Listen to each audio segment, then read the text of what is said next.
Welcome to the Back to Health podcast, where we share inspirational stories of hope to help you reclaim your health. If you're suffering from a chronic condition and have been given little to no hope, if you've been told that there's nothing wrong with you, but you know there definitely is something wrong, or if you're just trying to be preventative and want to know how to reclaim your health, then this podcast is for you. I can't wait to share today's episode. Hi there, and welcome to the Back to Health podcast. My name is Roshani Mahendran, and this is my welcome episode. So this episode is to just give you a bit of background around why I started this podcast and what I hope to bring to you when you listen. So the last few weeks have been pretty challenging, and I actually started this podcast as a way of bringing hope to myself and to anyone else out there who is dealing with either a chronic condition or any other sort of health issue, either more recent or if it's been, a long-standing one. And the thing is that I am actually training to become a homeopath and a nutritionist, because this last year and a half, I have really been deep diving and looking at health. The COVID pandemic obviously brought about a lot of concerns, and I was suffering from a chronic health condition which I nor any medical practitioner could help me name. But basically the symptoms I was experiencing was chronic fatigue. I was losing my hair. I was really struggling with my energy, which is obviously part of the chronic fatigue, but I also had unexplained weight gain, no matter what I did, no matter what I tried to do. And I was, eating pretty well. I would be so restrictive. I would then go all out and eat well on good foods. Either way, it didn't make a difference. I would exercise, I would do gentle exercise, I would do, really intense exercise, and nothing made a difference. The weight just kept piling on, and it was just unexplained. And obviously, as the weight kept coming on, my energy was getting worse and worse. And it got to the point where we found ourselves in lockdown. My husband and I were both working full time. We have two children who were then 5 and 2. And so, you can imagine looking after both of them while both working full time. We both work in managerial positions. We manage teams. So the beginning of lockdown was extremely hectic for both of us. And while I'm so grateful that we were able to keep our jobs, there was a lot of pressure. We had to homeschool our eldest. We had to keep our youngest occupied. We had to keep them both fed and watered and alive, and, keep their mental health in check and keep our own mental health in check. And that was so difficult for me to do, working 60-hour weeks and juggling all of that when I was really struggling with my health. And the other side of that coin is that obviously those with health conditions and chronic health conditions, and obviously those who are overweight, are more vulnerable to things like COVID.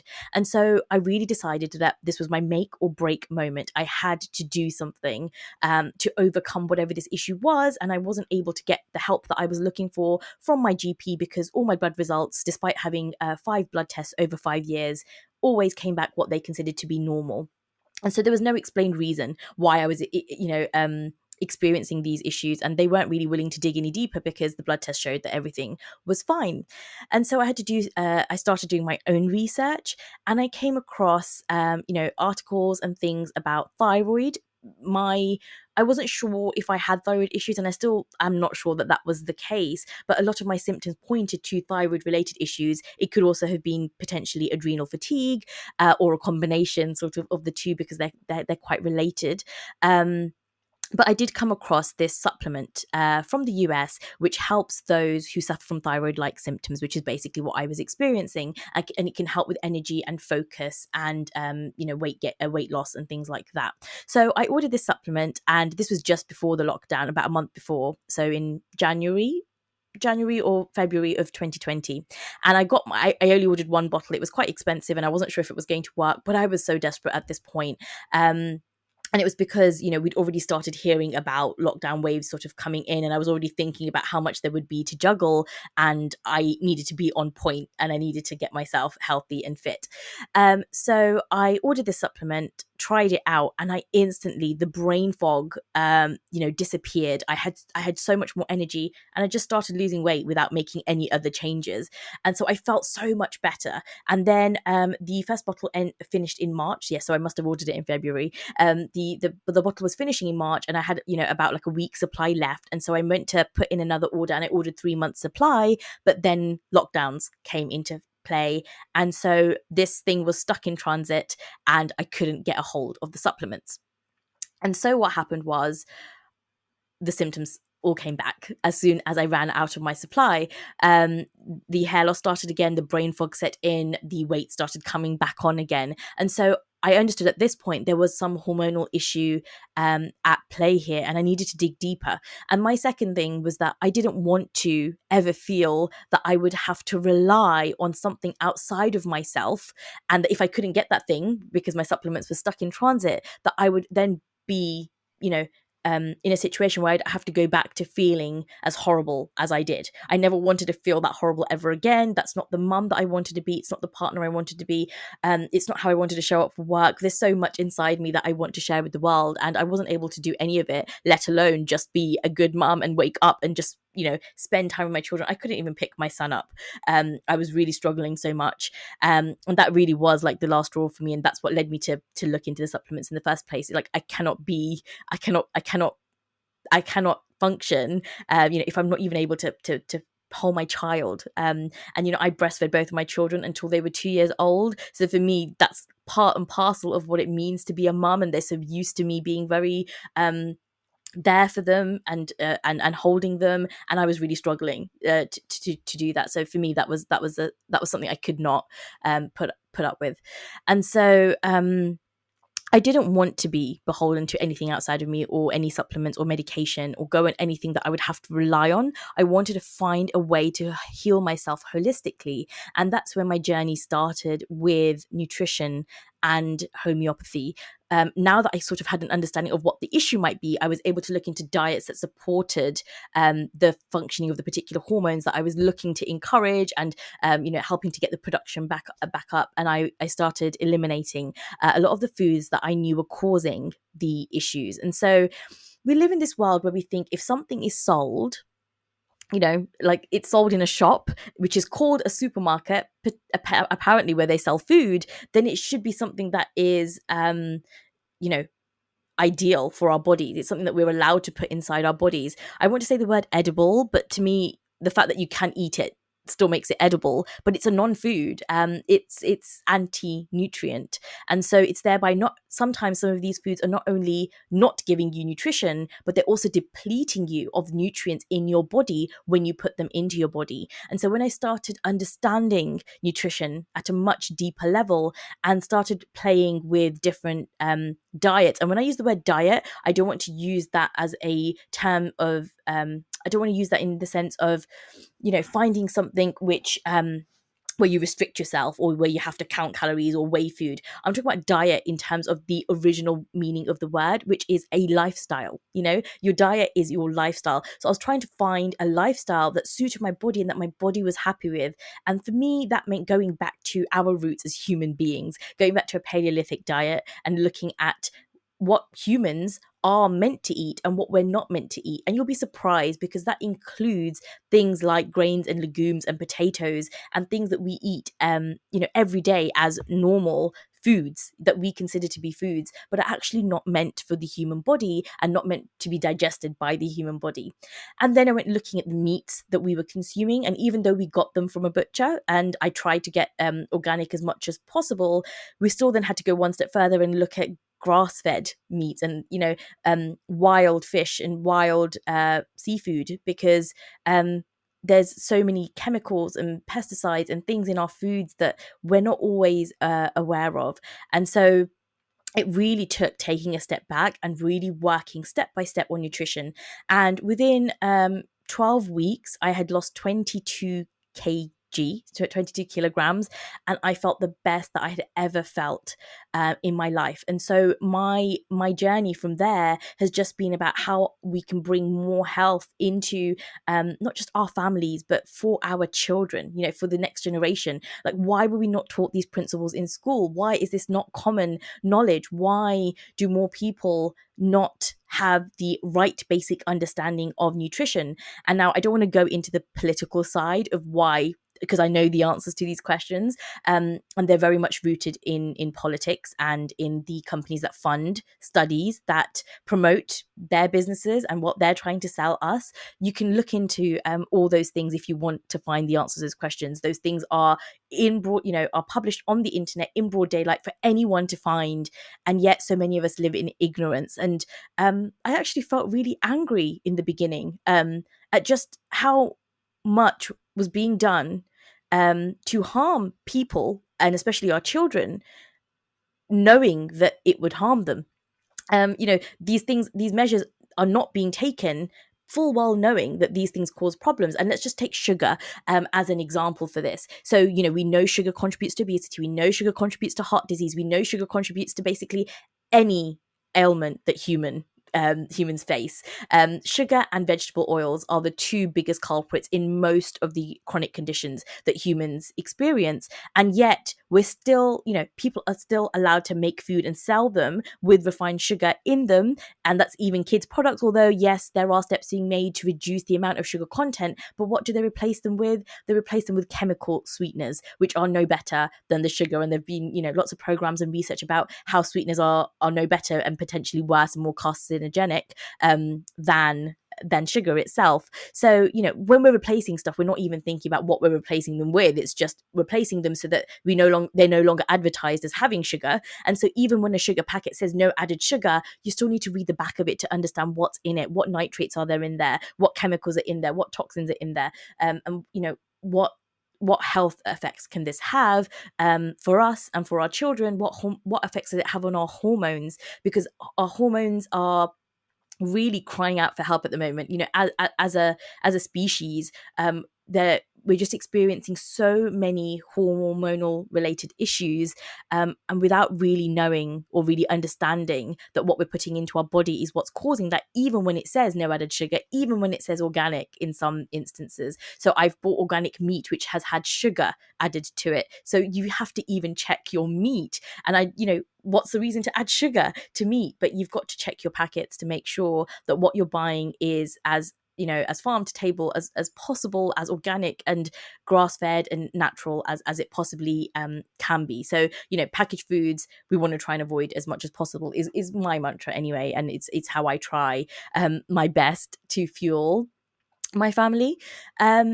And although I had lost all this weight and I got a lot of energy back, there were a few symptoms that were still persistent. So the hair loss was something I had experienced before, working on my nutrition, and that really wasn't sorting itself out. And now you can see I have all these baby hairs and I'm struggling to tame them, but I'm really grateful for them because it means my hair is growing back, and I can see the improvement in my health. So although the baby hairs are really annoying to begin with, it is a sign for me that my health is getting back on track. So I'm always really grateful for that. So there was health, there was the hair issues to work on, and I was still, on some days, there was these left-sided migraines that I was experiencing, and I always thought it was related to the brain fog. And while the brain fog had started to get better, the left-sided migraines were still coming from time to time, and it was much more intense a few days before my cycle. So I was still having issues related to that. So I knew there was still further healing to be done.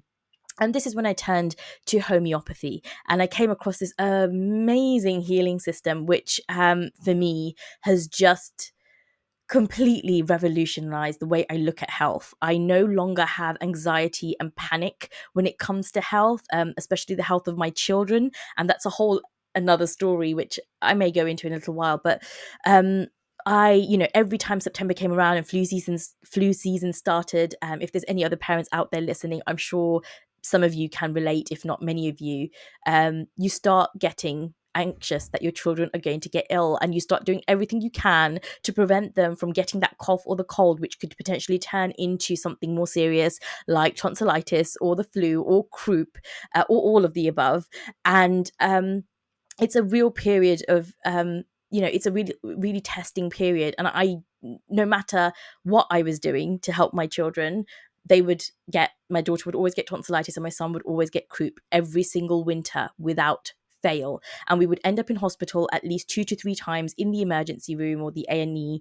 And I knew it was coming. Like, I knew when September arrived that it would come, and I would have to prepare myself, and I would sort of plan my work and plan my life around, when they might get ill and I may have to drop everything and go and be in hospital for a few days, because it was that much of a regular pattern and an occurrence.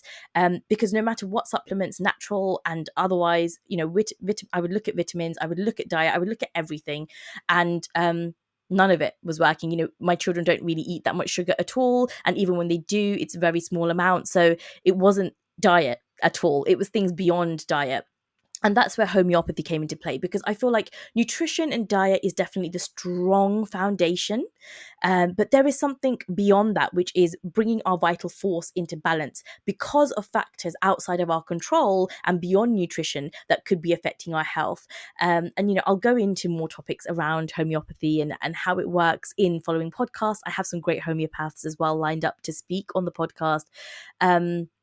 But for me, homeopathy is the thing that really helped us elevate our health levels to a point where I can hear my children cough and I don't feel my heart beating too fast. It's been the first winter that we haven't been to the hospital since we started using homeopathy. And it was the winter of COVID.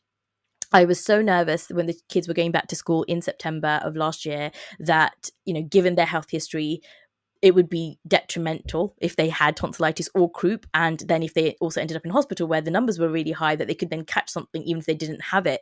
And so I was really mindful of making sure that we did everything we could before they went back into that environment. And they did come back with coughs, but it was just a cough, and my son had a croupy cough the third day after going back to nursery in September, and we used homeopathy, and within 10 minutes, I kid you not, his croupy cough was gone. And I actually just breathed a sigh of relief. And that day I went around the house and I collected all the bottles of Calpol that I had, and I had one in every room, sometimes two in every room, because when it came to winter, we'd stock up in that way, because I wouldn't know what room I was in, and my son's croup would get really bad. It would go from 0 to 60 in like 3 seconds, and we always ended up having to call an ambulance because he would struggle to breathe so much. No matter what we did, we could take him out for fresh air.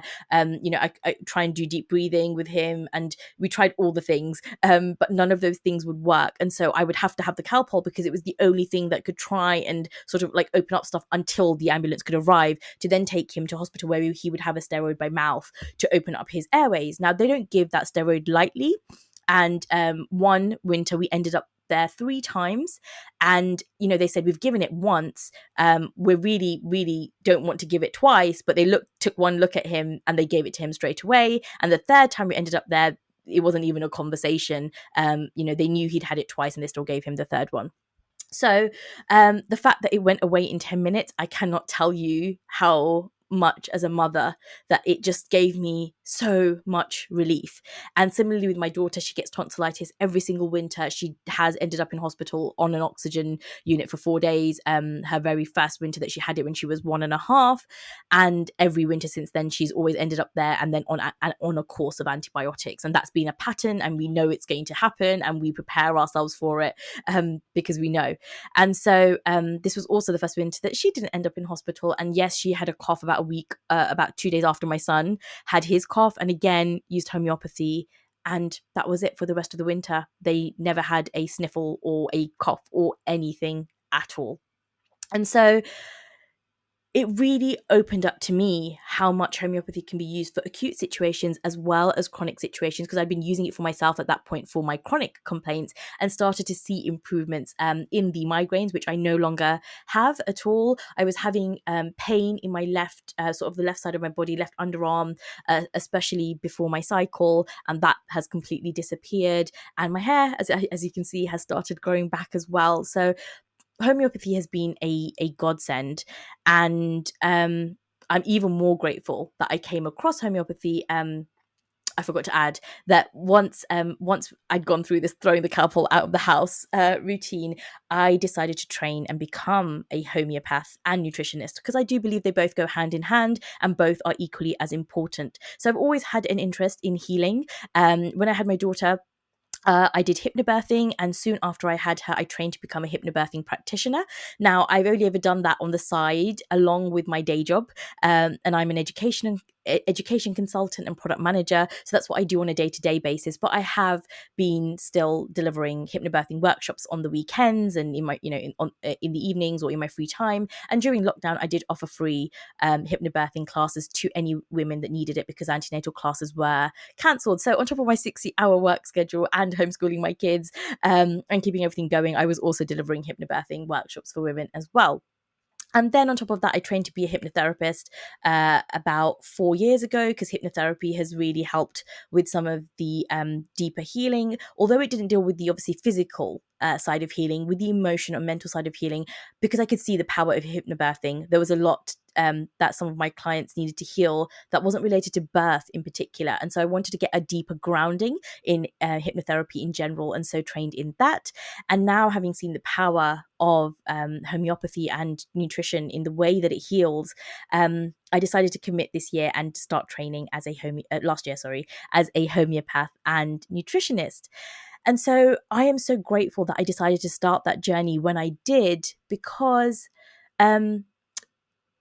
despite my sort of understanding and journey of healing, when it came to COVID and the vaccine in particular, now I want to make very clear that I'm not expressing my opinions here about vaccination and whether I'm for or against or any of that kind of stuff, but I'm just giving the story, the account of what has happened, because this is true and I think that it needs awareness. So I just want to give the information for anyone out there who wants to make a more balanced, informed decision, because I know there is a lot of pressure and there is a lot of advertising, which, I don't understand for a vaccine why there should be advertising, but there is a lot of advertising around getting the vaccination. I just want to share a true account of something that happened and is very personal and close to me and is the reason why I have started this podcast.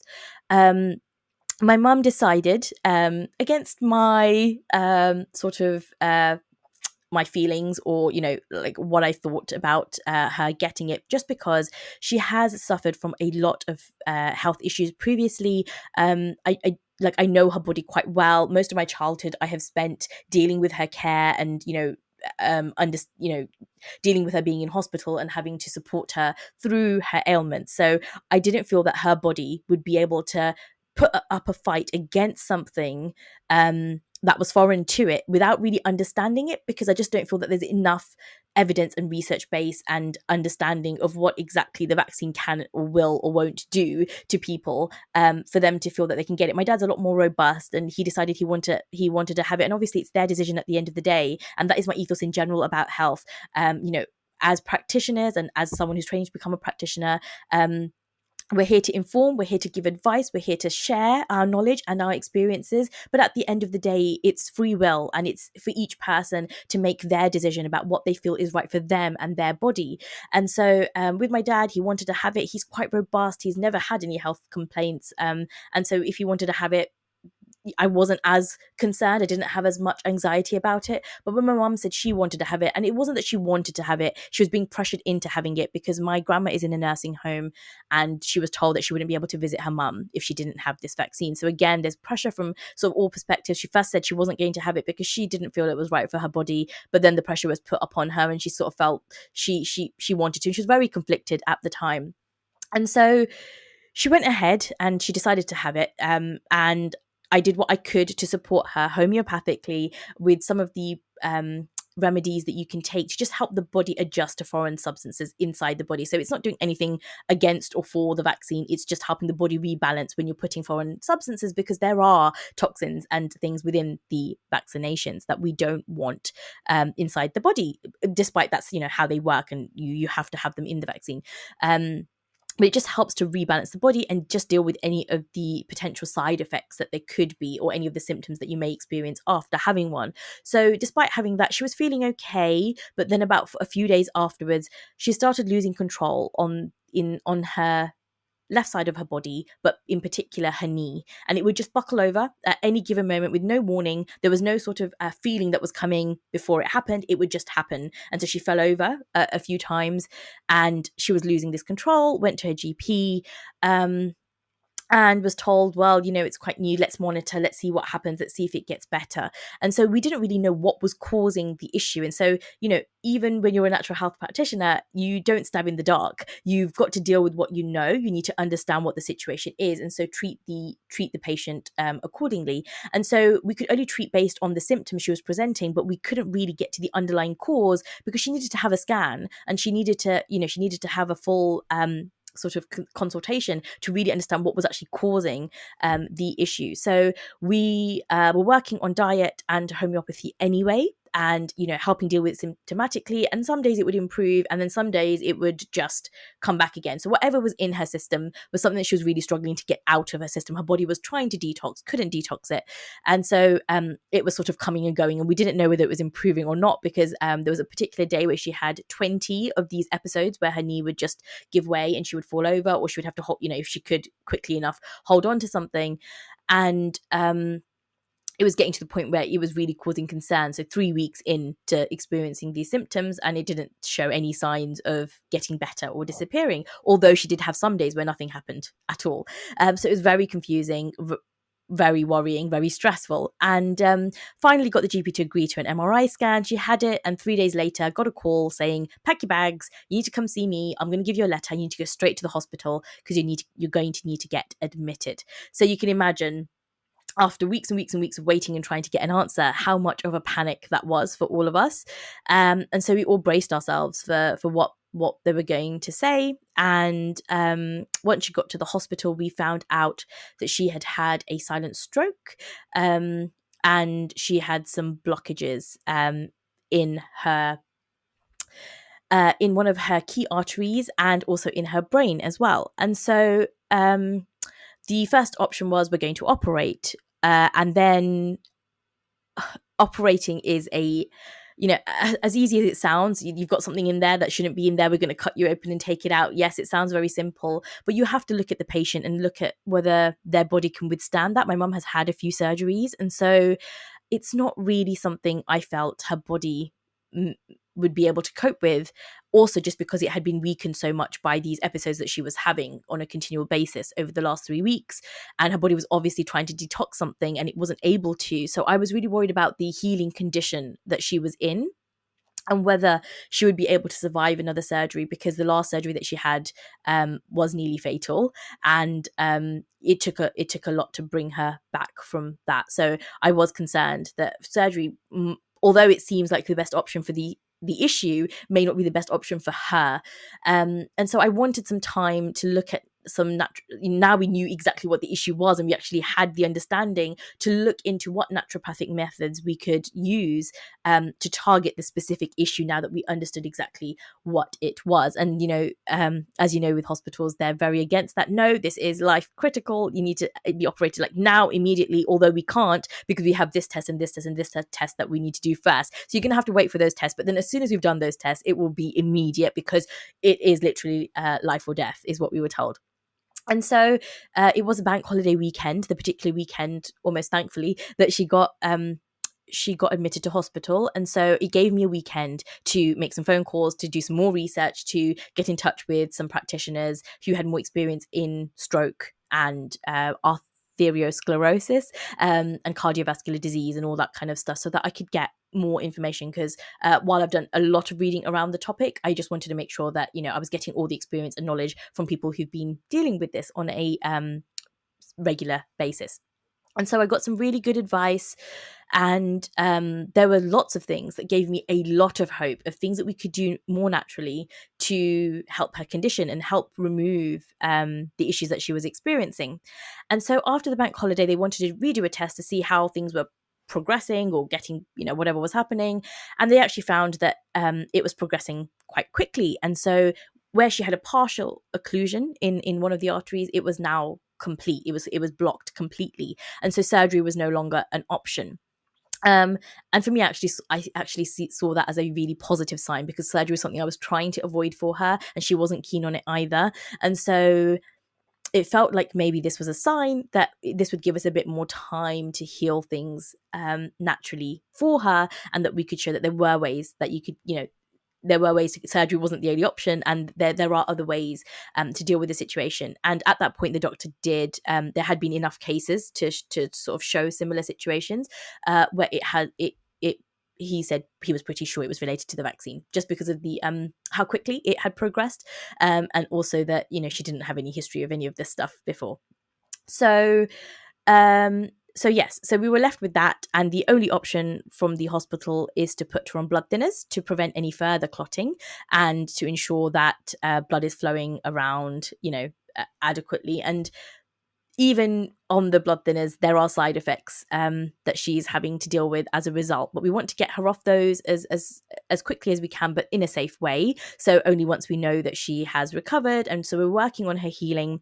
And as part of, supporting her through this process and dealing with the research and the care and just making sure we're doing everything we possibly can to try and restore her back to health.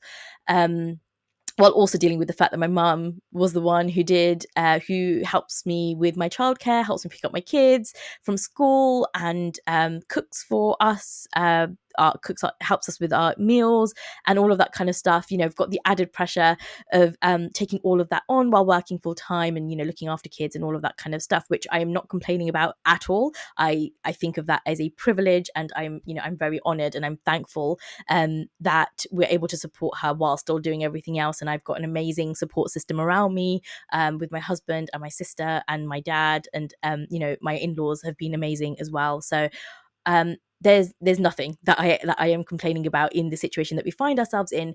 But in dealing with this emotionally, I was looking for some examples to give me hope. Like I'm trying to give my mum hope, and I am trying to support her with her healing.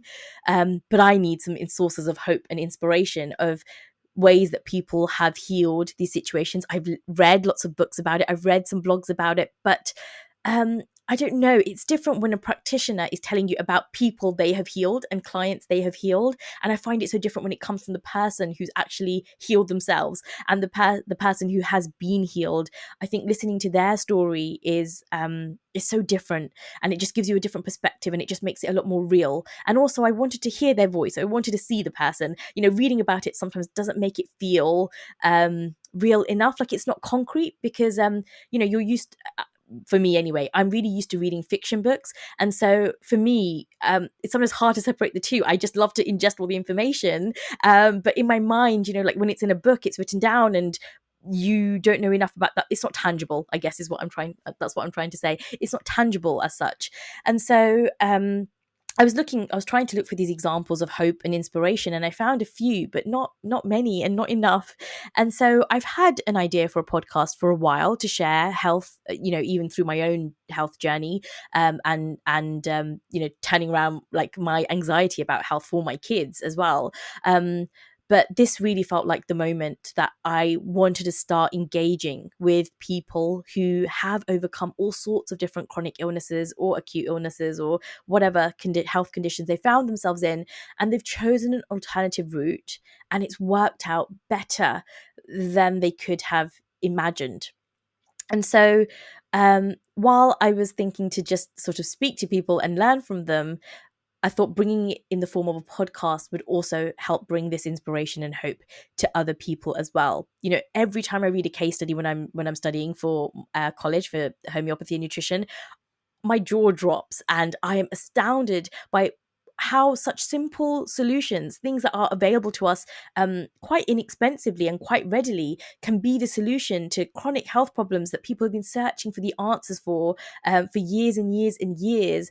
And it just makes me really sad that this isn't just available information, and this isn't more readily consumable, that these are not the things that we're selling in supermarkets, for health, and even in the health food shops. Like, some of these things are not in health food shops because, again, health food shops are still commercialized, and even a lot of the foods that we think are, or supplements that we think are healthy, are synthetic, and so they're not really as healthy as we think they are. And there's all these common misconceptions that we need to get our heads around to be able to find health. And it just feels like it's too much hard work and it's too complex and it shouldn't be like this. Our children need to have access to this from when they're this small so that they can grow up with these healthy habits, so that they grow up knowing how to look after their bodies and that they're not suffering from all these chronic health complaints or finding themselves in a position where they are having to battle against making a decision of either a surgery that they may or may not survive, medication that is suppressive and could lead to other health implications, or just being told that this is the best we can do. And actually, your blood shows that everything's okay, like it was in my case. So we don't know what's wrong with you.